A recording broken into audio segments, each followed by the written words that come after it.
Around the Department of Defense. This is your daily news brief. Senior defense officials testify before Congress. I'm Air Force Staff Sergeant Neil Uranga. Michael D. Griffin, Undersecretary of Defense for Research and Engineering, testified at a House Armed Services Committee hearing on military technology transfers.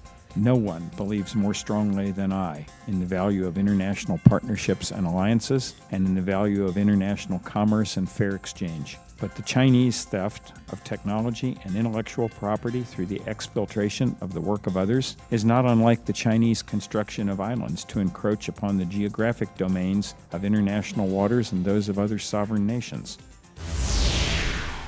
Air Force General John Hyten, commander of U.S. Strategic Command, testified on space situational awareness before the House Armed Services Committee's Strategic Forces Subcommittee.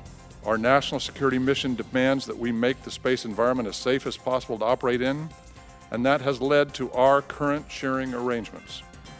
Today, we take our space situational awareness data and make it available for space safety, but that's not an inherent mission of Strategic Command or the Department of Defense.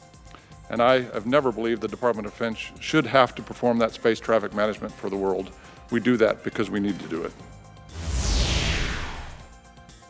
Air Force General Paul J. Selva, Vice Chairman of the Joint Chiefs of Staff, took part in a panel discussion on Chinese and Russian efforts to offset U.S. strategic advantages and laid out potential strategies the U.S. can pursue to avoid being offset in various regions. The alternative approach is to say, analyze what your opponent is trying to do to you.